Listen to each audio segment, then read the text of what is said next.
Bonsoir à toutes et à tous. J'espère que vous allez bien. Je suis heureuse de vous retrouver ce soir pour un nouvel épisode de votre programme Chemin croisé. Il nous a été rappelé, aussi bien à travers les livres révélés que par la vie et les expériences qu'offre cette dernière, qu'il n'y a pas pire que l'orgueil, la jalousie et l'avidité. L'orgueil et la jalousie sont les premiers péchés commis par les premiers êtres, dont Iblis, Satan, qui jalouse Adam, s'enfle d'orgueil et refuse de se prosterner. Ensuite, nous avons Adam. Il ne se suffit pas de ce que Dieu lui offre et mange de ce qui lui est interdit. Concernant Caïn, celui-ci, par jalousie, il tue son propre frère Abel. La jalousie, l'orgueil et le sentiment d'insuffisance les habitaient. Ces sentiments altèrent la foi.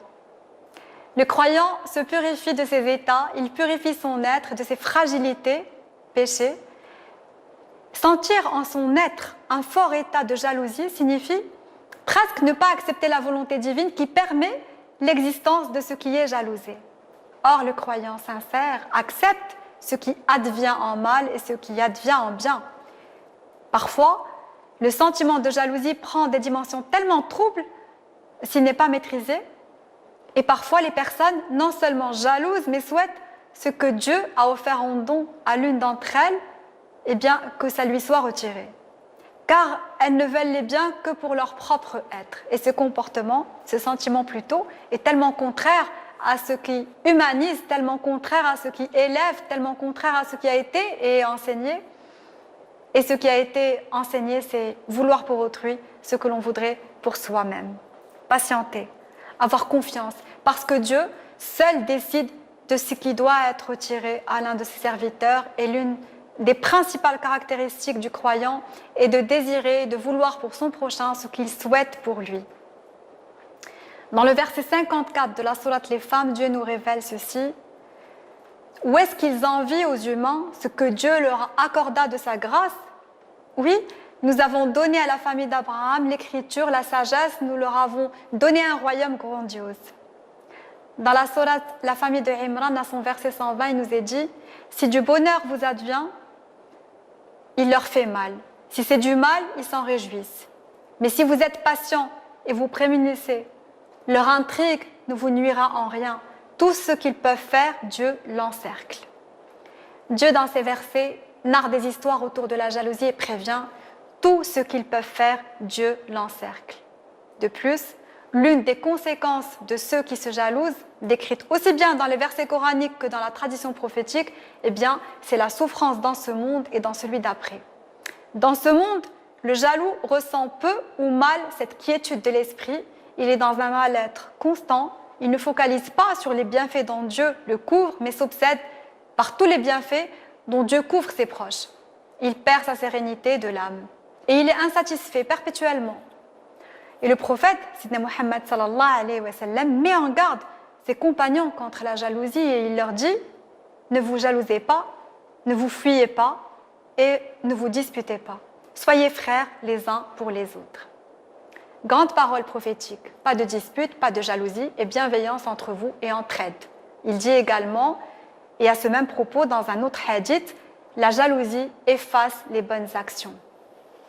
Parce que probablement, une fois que l'on ressent de la jalousie, eh bien, elle habite l'âme, l'esprit, le cœur, et elle ne permet pas à l'être, en profondeur, d'accueillir toutes les merveilleuses qualités destinées à élever l'être.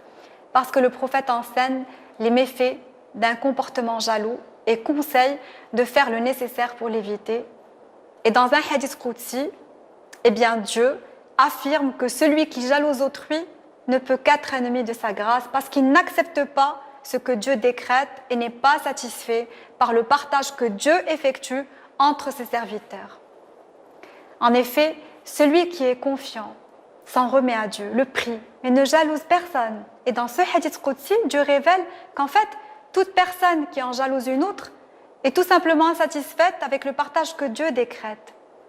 Cette personne refuse le partage de Dieu et ne reconnaît pas sa puissance, son savoir, sa majesté, sa miséricorde et sa justice. En fait, toute personne qui a la foi est soumise à la volonté divine et à la certitude que ce que Dieu propose, ce que Dieu décide, ce que Dieu recommande est ce qui doit être. Lorsque Dieu offre un bien à une personne, il se peut, d'une part, que ceux de son entourage la jalousent et désirent ce qu'elle possède pour eux-mêmes. C'est possible. Ce qui est triste, et en fait, il se peut que ces personnes, enfin X ou Y, souhaitent tout simplement avoir et obtenir la même chose que ce qui existe chez les autres. C'est beau et ça engendre de la beauté, c'est-à-dire de vouloir juste avoir ce que les autres ont. Mais le prophète, dans l'un de ses hadiths, affirme que toute personne qui persiste à douter de Dieu et de son amour, toute celle qui jalouse autrui, ne s'en sortira pas. En fait, les compagnons lui demandent alors de les conseiller. Il leur dit, si tu jalouses quelqu'un, ne le montre pas. En fait, il explique que ce qui est mal, ce n'est pas de désirer ce que possède l'autre, comme je l'ai dit tout à l'heure, mais de vouloir lui ôter son bien. C'est-à-dire que le messager, Sidna Muhammad sallallahu alayhi wa sallam, les prévient de ne jamais parler en mal de ceux envers lesquels ils éprouvent, entre guillemets, de la jalousie. Il leur apprenait la retenue. C'est-à-dire que dès 612, le prophète s'est employé à promouvoir les valeurs humaines qui permettent un merveilleux vivre ensemble, et les sages le savent et le rappellent, parce que les sages conseillent d'éviter justement la jalousie, car c'est le premier péché commis aux cieux par Iblis, comme on l'a dit tout à l'heure, qui, comme nous l'avons précisé, donc refuse par orgueil tout d'abord de se soumettre, puis dit par jalousie, je suis de feu, il est d'argile, et se considère pour cette raison meilleur, comme si le feu ou l'argile suffisent pour faire d'un être créé un être meilleur, comme quoi l'arrogance aveugle et l'humilité illuminent. Car ce qui fait et rend un être meilleur, le prophète nous l'a appris, ce sont nos valeurs. La jalousie représente de la même manière le premier péché commis sur terre, parce que son auteur est Caïn, il éprouve de la jalousie envers son frère et le tue. La jalousie est donc le premier péché commis au ciel et le premier commis sur terre. Ce sentiment, en fait, de jalousie mène à la perte. Et ces exemples et récits doivent servir de leçon et nous devons en tirer des enseignements, ce sont des rappels. Parce qu'un cœur purifié est un cœur en paix avec les êtres humains, donc forcément en paix avec Dieu. Et nous en avons la preuve par ces histoires. Il s'agit, ou bien cette histoire que j'ai envie de vous raconter, parce qu'il s'agit de l'histoire d'un homme qui entre rejoindre le prophète, Sayyidina Muhammad sallallahu alayhi wa sallam, et ses compagnons, ils sont tous à la mosquée. Donc le prophète et ses compagnons, et cet homme entre à la mosquée. Et on nous rapporte qu'à chacune de ces visites, le messager, Sayyidina Muhammad sallallahu alayhi wa sallam, se tourne vers ses compagnons et leur dit « Cet homme est un habitant du paradis ». Alors les compagnons sont surpris et décident de comprendre. Et l'un de ses compagnons va visiter cet homme qui est destiné, selon le prophète, au paradis. Il lui demande de l'accueillir. Et une fois qu'il a pu accompagner cet homme dans son quotidien, il lui dit « Je t'ai demandé de m'héberger pour te connaître, parce que le prophète nous a annoncé que le paradis t'est promis. » Et le compagnon ne comprenait toujours pas ce qui rendait cet homme à la pratique simple, finalement, si particulier aux yeux du prophète, Sayyidina Muhammad sallallahu alayhi wa sallam, jusqu'au point qu'il lui prédisait un bel avenir. Alors l'homme qui accorde l'hospitalité au compagnon dit qu'il ne se sent pas particulièrement pieux, mais qu'en revanche, il n'a pas une once de rancune dans son cœur, ni de l'hostilité, ni du regret, mais uniquement de la reconnaissance de la paix et du pardon. Chaque soir, avant de dormir, il purifie son cœur. Il dit merci, il dit pardon, il dit tout ce que disent les gens en paix. Il dit aux compagnons du prophète, je ne m'endors qu'en étant en paix avec moi-même et mon entourage. Et le compagnon du prophète comprend alors.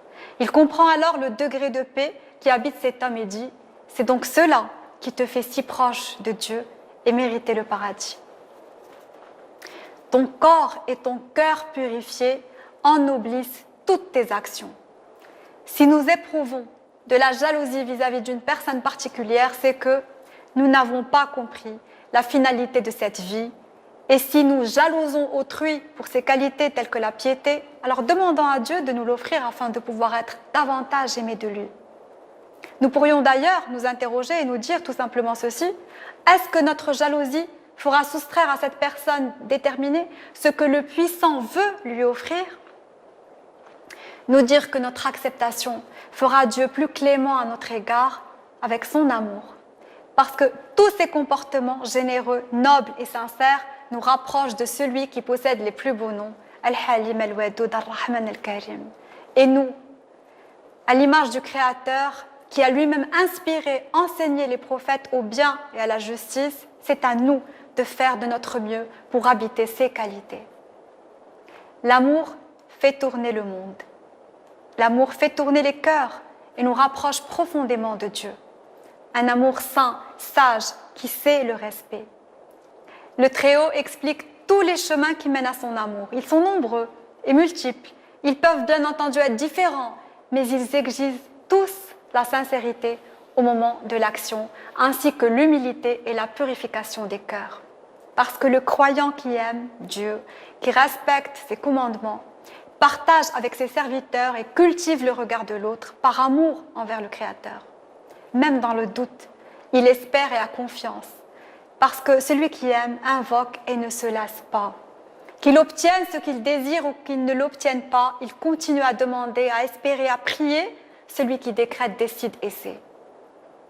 D'ailleurs, et à ce sujet, je partage cette histoire d'un homme qui priait Dieu chaque soir et un soir il cesse, car pour lui, il estime que Dieu n'exauce pas ses prières, n'exauçait pas ses prières.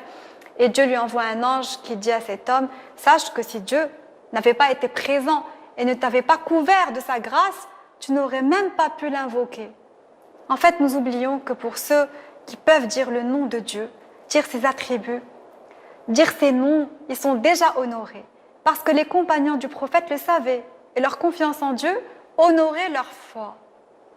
On sait ces paroles de l'un des califes, il dit « Peu m'importe si ce qui m'arrive me plaît ou me déplaît, parce que j'ignore où est le bien. » Celui qui aime, prie et trouve son bonheur dans les prosternations qu'il effectue.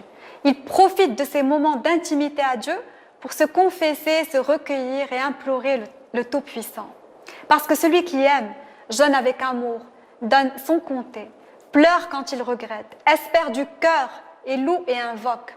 Parce que celui qui aime préserve ses moments d'intimité à Dieu.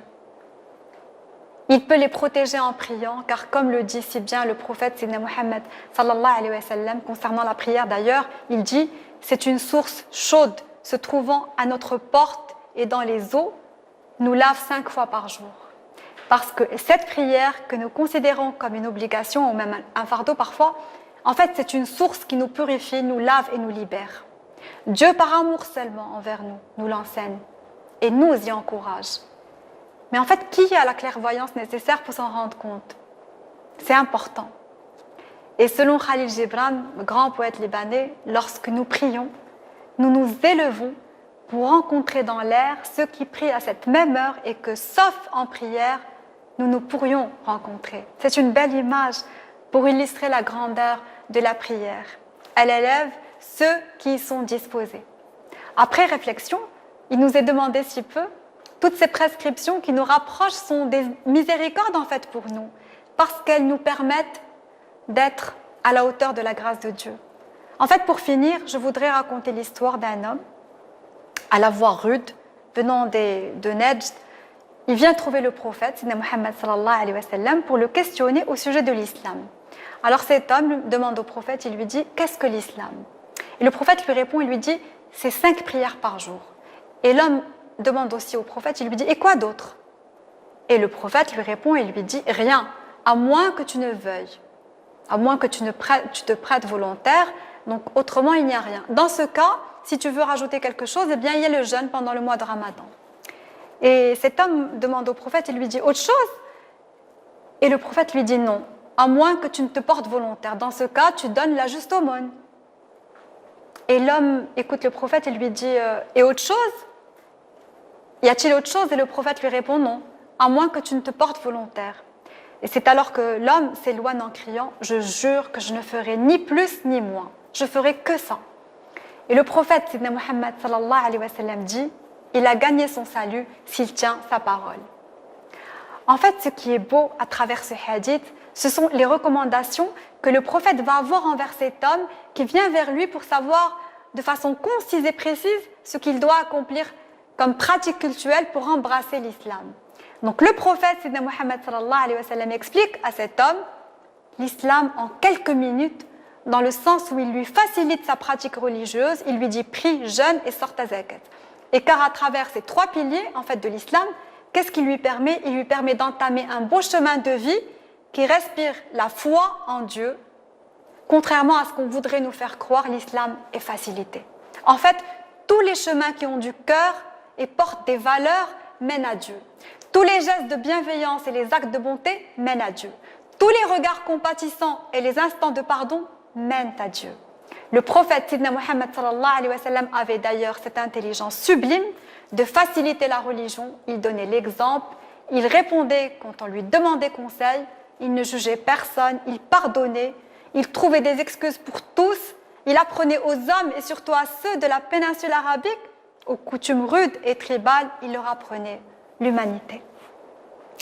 Voilà tout pour ce soir. Merci de nous avoir suivis. Dans l'attente de vous retrouver très vite, même chaîne, même heure, je vous dis restez avec nous pour la suite de nos émissions sur Assadissa. À très vite.